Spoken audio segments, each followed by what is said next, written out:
Hi, time for an unboxing video, and we have something different today. I'm actually excited about it. This came from Colorado. It's something I found for sale online. Good old eBay, you know. And if you open it up, it weighs a lot. Pretty good sized box, about 16 inches square. It weighs about 20 pounds according to the shipping label. Looks like it was well packaged. Got some foam, some other foam, packing list, and inside, binder,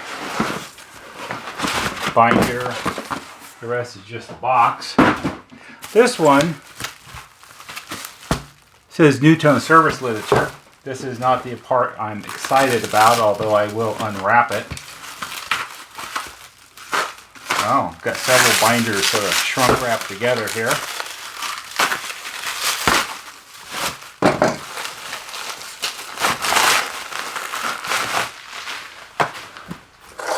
Move that out of the way. So NuTone service literature.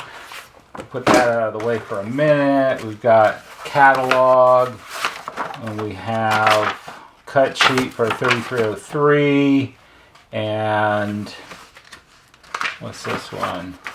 NuTone Intercom catalog says Alpine Electronics and Communications in Aurora, Colorado. So that makes sense. It's a nice vintage catalog. This one's from, looks like 1995. Last year they made the 4006. And then we've got a bunch of NuTone service manuals. Got Apartment House one. This is for a Direct-to-Com Series 3 470 amplifier. I don't actually have that one. Almost all these other ones, I have all of this. This is a standard binder that NuTone would send you when you were a new service center. It's all ordered numerically, except the 203 seems to be out of place. This is all stuff that I have. Have that 313 stuff,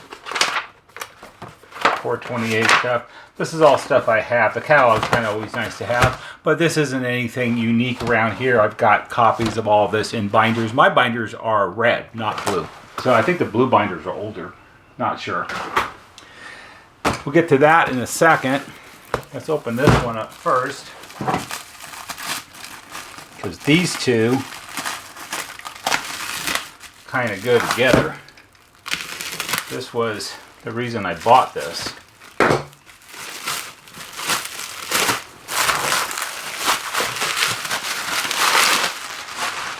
Put that over there. And here on the spine says this way, M&S Intercom. And this one says M&S Systems, Corporate Headquarters, 2861 Congressman Lane, Dallas, Texas. That's where they used to be headquartered. And here we have a intercom catalog, it looks like. Date code on it, no idea. But based on the models, these are MC models, so these are, I think these are early or mid 90s. Not really a music and sound expert here. However, what we do have here is we have schematics. So here's a schematic for music and sound model 40C. And not being a music and sound authority, not sure how old a 40C is. There is a date code on here. It was drawn October 30th, 1972. And then there's some, this is like a sales binder. Installation sheets, price lists. Let's see when the price list is from. Effective, see, I was right. January 1st, 1993. So I was pretty close on that. That was just a guess. All kinds of stuff like that. So that's interesting. But this is the binder that I was mostly interested in. And this is a binder of, I believe, music and sound service information. So here's a catalog for Broan music intercom systems. See, Broan. So for those of you who don't know, or for those of you who have Broan intercoms, Broan never made any intercoms, not on their own. Broan would buy private labeled intercoms from companies like Music and Sound, and they put the Broan name on it and came up with wanky model numbers. Like here it says K1401 equals an MC500. And I don't know who at Broan came up with the model number of K1401, but that seems kind of silly. So we get calls periodically from people who say, I have a Broan intercom. And it's like, no, you don't. You have a Music and Sound intercom that says Broan on the front. They did have different cosmetics on some of them and things like that, but it gets kind of confusing because people don't really understand. Broan is an interesting company because other than some ventilation fans and things that they designed way back in the old days and stuff like that, and maybe ventilation fans today, they don't actually make a lot of stuff themselves. They buy things from other companies, or they buy other companies that made things and call them Broan things. So you can probably tell I'm not the biggest fan of Broan anything. Anyway, back to the binder. So what do we have here? These are, the way it was described to me, these are schematics and other service literature for M&S intercom equipment. So here we have model RCS35, and it's a drawing. I think an RCS35 is a remote speaker. It says 45 ohm speaker is used as microphone only. And it's got wiring diagrams, and then it's got diagrams that some service person drew for whatever thing he was doing at the moment. Here's some installation instructions. Replacement parts for model MCD compact disc player. And these are probably all, we got CD mechanism, digital board, analog board, glamour cap.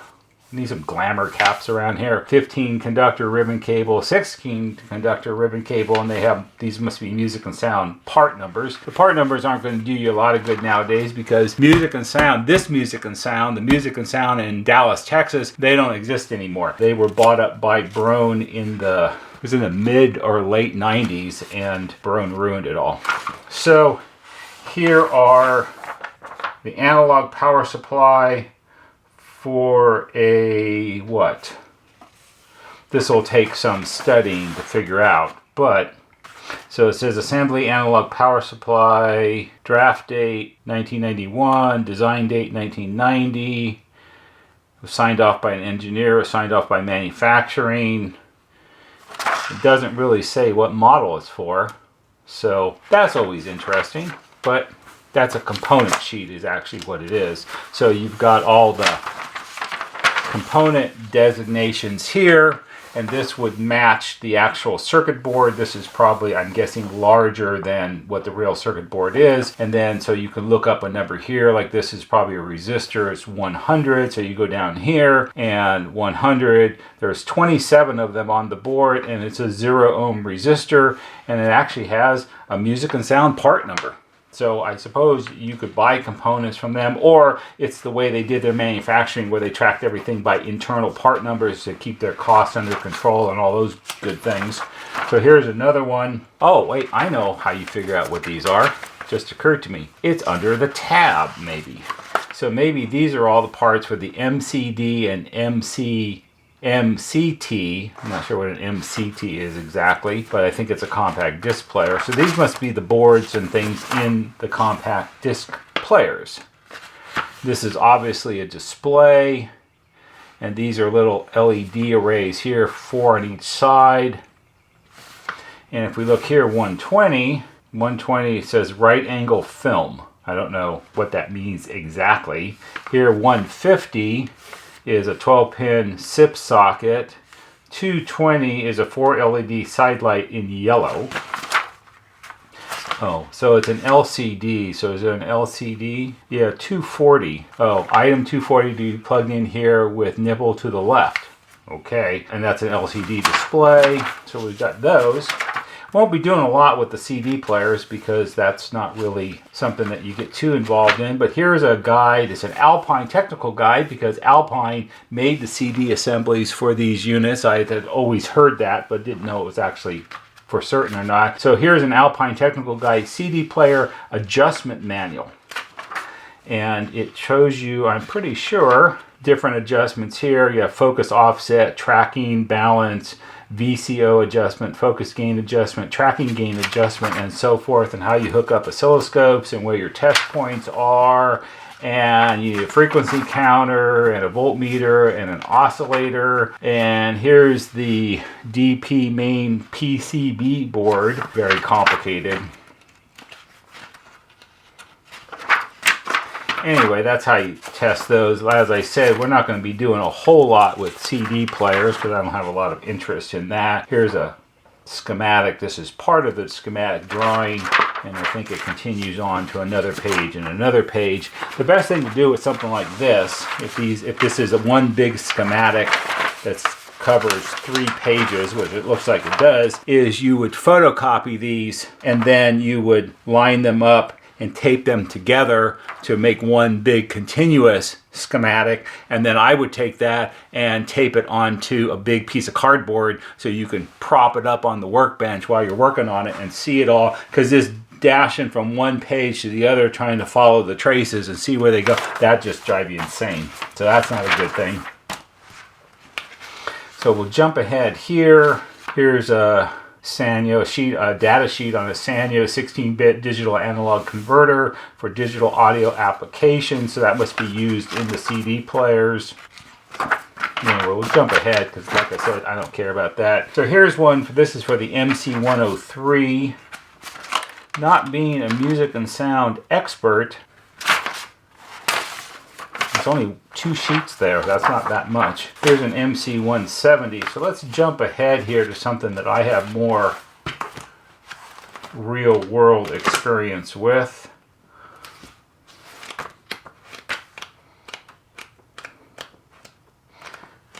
Gotta look at the tabs. MC300, 350.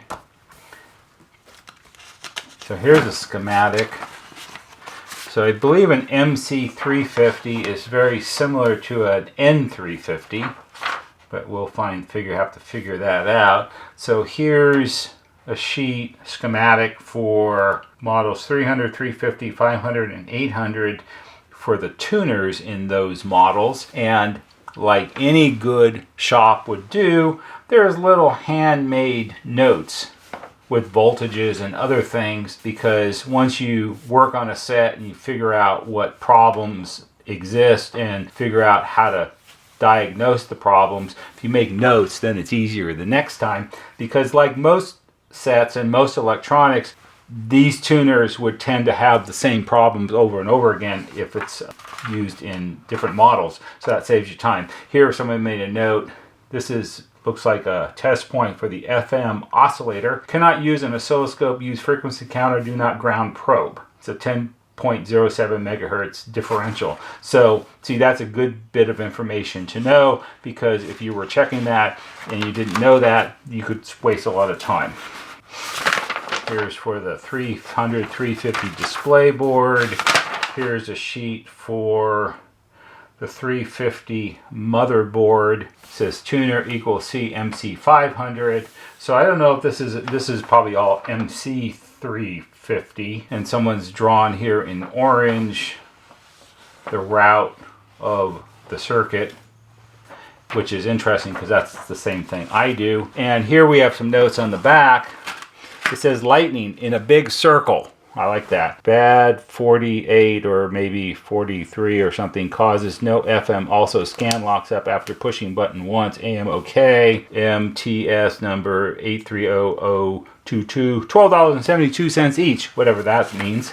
See, this takes a lot of studying. So let's jump ahead here. That's for the MC500. This is for the MC800. CT and NTC. I think CTs are cassette players. I think. Again, not a music and sound expert. Model 1000. Not really familiar with AM/FM radio intercom model 1000. Not that certain what a 1000 here. Here's some information about it. Oh, this is an older design. So here we've got a drawing of the part of the master station for a 100 series. Let's see if there's a date on this. Oh, there is. So this is Music and Sound, Dallas, Texas, AM/FM radio intercom model 1000, dated January 10th, 1966. So this is going back quite a ways, and this is very helpful because these would be some of the sets that people may be looking to get fixed. And it looks like what they did was include a copy of the operating instructions along with the schematics. That's also for that. Here's for the models 5-40. And you can just tell that a model 5-40 is an older design. It's probably from the 60s also. You can tell by the fonts and the scrolly things here, and that's an old-fashioned kind of look. No schematics in that group, but then we have this one. This is for a model 5A from 1972. Check it out. Let's jump ahead here. Yeah, there's a lot of, here's a 20B,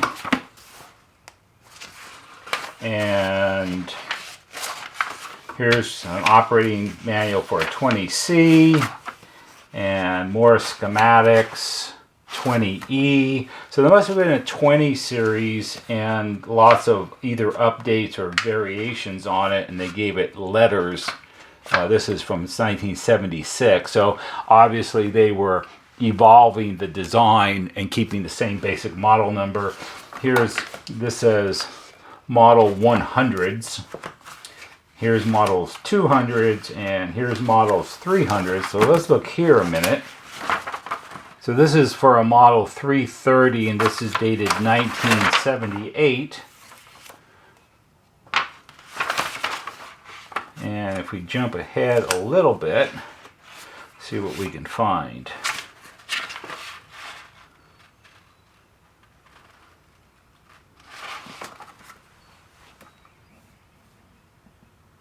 Some of these don't show model numbers. Schematic RF board models 300, 350s, N440s, and N80s. So this, I would assume this is N300s and N350s because it shows N440 and N80.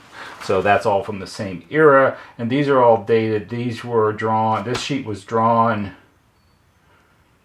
originally in 1985, and then it was drawn by KKH, whoever that was. And then there are revisions A, B, C, and D, and it looks like the revisions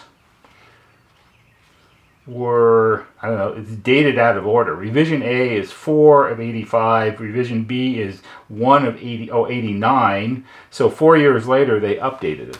And they probably did that because components had changed, or maybe things went obsolete and they couldn't get them anymore, and they had to redesign the board a little bit to accommodate that, and that's when you redraw schematics. And then over here there's notes. This would be the errata, changes in the design. And revision D, capacitor changed to a different value. Revision C, a resistor changed to different values. On models N440, N80, S701 may be 1 8-pin connector or 2 4-pin connectors. So that's the RF board. And this one is power supply board for an N440. And this one, oh, this is interesting. This is power supply for an N440C, dated 1989. Oh, not to scale. And this shows all of the cabling, all these lines. These are wires with connectors on them that get plugged into other boards. There are a lot of interconnect cables on some of these sets, just like NuTone had back in those days too. More N440.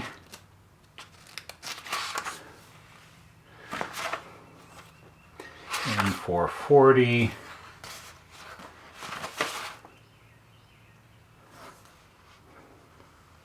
N440, N80. So N80 and N440 similar. So let's take a look at this a minute. That's room speakers. That looks like switchboard assembly. This is the terminal board for an N440. I'm kind of familiar with that. So this is the N440 computer assembly. And this would be the control board assembly with the display in an N440 and I think an N80 also, dated 1989. And then this sheet shows the switchboard assembly.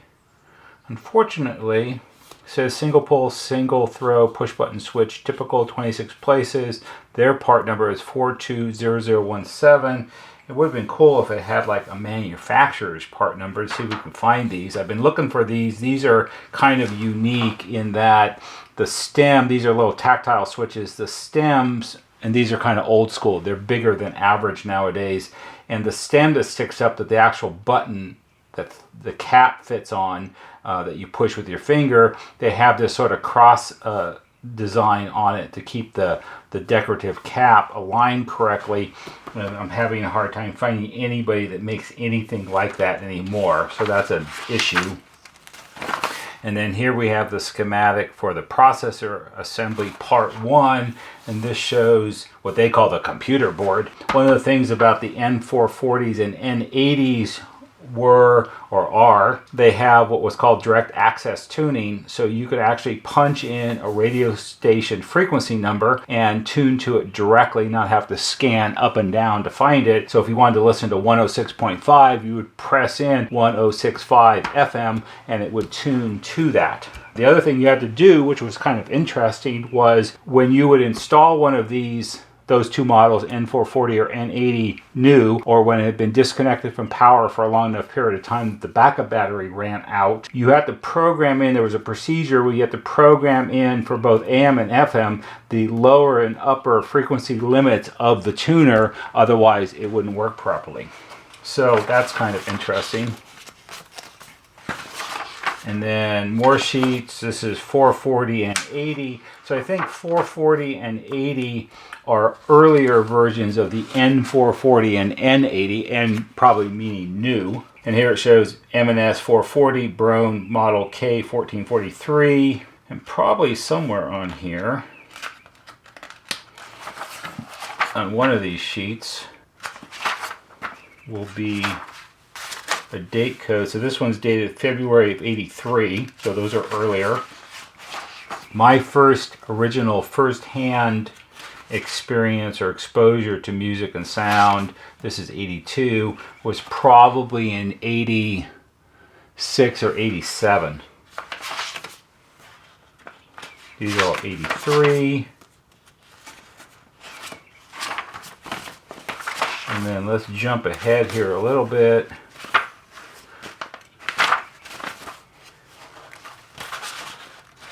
I like the ones, the pages in particular, that have handwritten notes. So it says null, signal generator, both input terminals, ground, turn pot to least amount of signal, 38, 39, and 40. See if they made notes on here. Here's 38, they have 38, 39, and 40 circled under the notes. And they have voltage measurements off of different pins for ICs. Oh, those are ICs. IC. That's, I think it's supposed to be 35.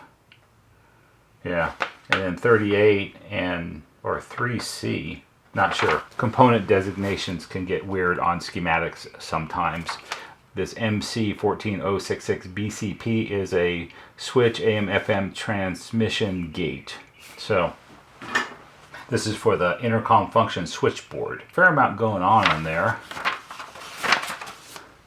And here we have power amp supply large circuit board. Part numbers for transformer, tone control, 1.5 amp fuse, transistor numbers, diode numbers, and so forth.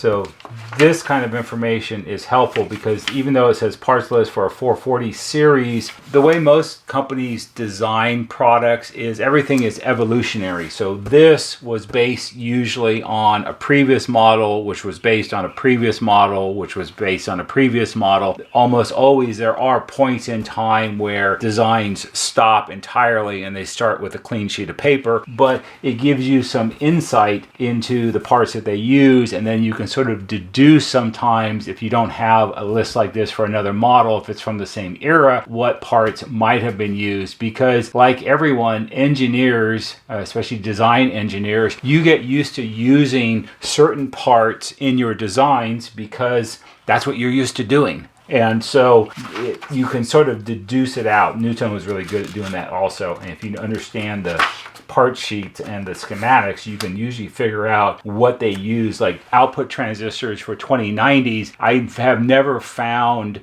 anything that listed the actual transistor number, but you can deduce it out from other products from that same period because they would have used the same one in a lot of cases. So here's operating instructions for stereo model 80 and 88. Not familiar with the 88 thing. So that's an operating instruction manual. So let's jump ahead here. So here's the tab for 300, 350. This is one of the ones I'm most interested in. Oh, well, this is parts list for a 440 and 80. And for instance, in trying to figure out what parts are what, if you could find a sheet like this that had a part number or some description for the tactile switches on the switchboard assembly, then you can sort of reason your way into other models, and at least it gives you some kind of starting point. So here we have operating instructions for 440, 443, and 448. And these models, what this means is these models I know had, so a 440 is AM/FM intercom master station. A 443 is an AM/FM intercom master station with a 3-note chime, and the 448 is the version with the 8-note chime because the chime module board was built into the set. It wasn't an optional add-on item. That's why they have those model numbers. And I believe that was changed later on where chime modules became more of an option. So here we have a schematic for a 300 and 350 display board dated 1985. And based on, oh, sorry, wrong sheet, but same idea. Here's the motherboard. I hate it when they call it a motherboard, but anyway, for a 300. And here we have, for a model 350, it says pin 3, auto down, frequency display, manual door, pin 4. Here we have a bunch of voltages somebody wrote in, which is very helpful. And this is for the display board. So the display board on a 350, this is dated March of 85, also has the switches for the functions of the master station on it. Unfortunately, no part numbers for those yet. But see, you have to study all of this because those part numbers might be shown somewhere on some sheet for some random reason. Again, 85 through 89 revisions, component layout for display and keyboard. So this just shows where the components on the board are. Bill of materials, maybe this will give us something. Display board assembly 350 series silver. And so here we have 16, quantity 16 switch push button with a music and sound part number. It's not a manufacturer's part number. It doesn't say who the manufacturer of the switches were, but at least it's something. It could be a starting point perhaps to try to find if the original ones are still made, although my guess is at this point in time, probably not. A more formalized drawing. 350 motherboard. So this will be useful because I did a video previously, which I'll put one of those pop-up things right up here somewhere that'll take you to. You can see I did a teardown on an N350. This is dated April of 85. And this shows the schematic for the main board in an N350. That's a good piece of information to have. Here we have more bills of materials. And it probably shows for the motherboard. And somebody hand wrote in component designations on it, so that's very helpful here also. So obviously this shop did a lot of repairs on these in their shop because they went through the trouble to write all this out. And here are waveform that somebody drew. Unfortunately, it's a little hard to tell what it is, so more studying required. Lots of them. Somebody was busy drawing waveforms.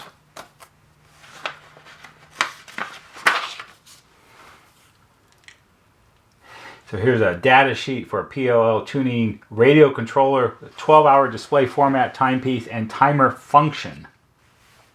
And this looks like it's a Nippon part, and which is now NEC.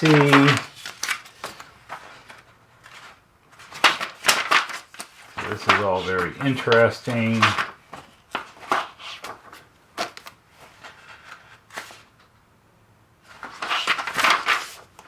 So I would say that these sheets, these data sheets, these were probably not supplied by Music and Sound. This was probably sourced by the shop that owned these manuals, and they used them for their own edification.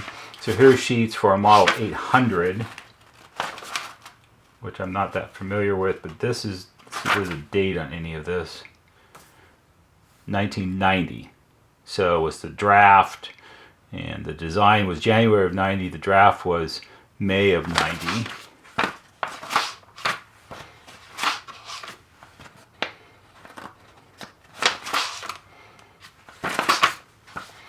And more 90. So here's Tone Control PC board model 800, May 1990, and. So why is this a good thing? Well, it's a good thing because what I was always told, and this is all second, third, fourth hand, I suppose, is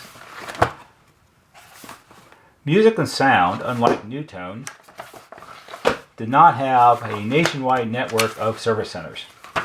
For the most part, in my experience, if you had a Music and Sound master station of whatever kind, and it developed a problem, you would contact Music and Sound, you would get an RMA or an RA number, and you would send it back to them to Dallas, Texas, and they would repair it there in the facility, and then they would send it back to you. And there were no Music and Sound service centers that I was aware of. I assume they must have had some people dotted here and there, like maybe this shop, who were qualified and perhaps trained or authorized to work on the equipment, but it wasn't a common thing. It wasn't like NuTone Service Center. When I started as a NuTone Service Center, there were about 1,200 NuTone Service Centers throughout the United States. Today, probably less than 100. Not all of them did component level repair. In fact, only a handful probably did. When I first started, there were maybe a few, maybe a dozen or two that did component level board repair. And NuTone used to have a program where there were repair centers that you could send defective boards to. They did a module exchange thing. So a module is just a circuit board. And so if you had a 3003 with a bad amplifier intercom control board, you could take that board, you would have them in stock. They were repaired modules. They came in module boxes, and you would do the service call, and then you would take the defective board, put it back in the module box, you would ship it to your nearest repair center, and they would send you a rebuilt replacement board, and then they would repair that board and put it back in their inventory, and they got recycled over and over and over again. And that was a really good program. They stopped doing that in the late 80s. Because of reasons I don't understand, but they did. But Music and Sound never did that. So why is this important? Back to the topic at hand here. This is important because we get requests from people that have Music and Sound equipment that need to have it fixed. And while You certainly can take a model like an N350 and study the circuit board and do drawings and try to figure it out on your own. It's a little bit seat of the pants, it takes a lot of time, mistakes can happen, you don't understand it exactly, and it just eats up a lot of time and it's not very efficient, let's say. Something like this, a lot of that's been done for you. You have schematics. In this case, you have notes that some other technicians wrote in onto the schematic, so it's problem spots. Because if you write something down on a schematic, it's because it's important to you and you want to remember it for the future, because odds are you're going to see it again and again, and that just makes life easier. This is a valuable find. I thought it was enough to actually spend some real money on. It wasn't super expensive, but in the future, if we want to work on music and sound equipment, this is a binder, I actually have one like this. We now have a resource to begin doing that. Our N350, the one I did the teardown on, is still sitting in its disassembled state in a tub, and I'm looking for tactile switches to replace on the switchboard because that's a common problem and it needs to be addressed. The other thing, if you're going to take on other brands or other models that you don't normally work on, you have to be fully set up to do that. You can't like, well, send it to me and I'll take a look at it and then I'll order parts and keep your fingers crossed and hopefully we can figure it out. And that's not how we do things here. You need to have a fully developed process where you have parts on hand, and yes, over time you'll have more and more parts on hand as you see more and more problems, but pretty soon you'll have parts for individual models that go wrong all the time. So when someone sends you, say, an N350 to be repaired, you have the tactile switches, you have the other parts that you commonly need, and you can turn the unit around in a reasonable amount of time, usually like 5 to 7 days. And that's what people really want. So that's kind of, this is the beginning part of all of that. I hope you found this interesting, and maybe for someone in the future, it will be helpful. If it is, give it a thumbs up on YouTube because that helps us just a little bit. There'll be a banner right here that shows you how to subscribe. Go to our YouTube homepage, click on the bell, and when you click on the bell, click on it to receive all notifications. And every time we post a new video, you'll get a notification and you can watch it. That's all for today. See you on the next video.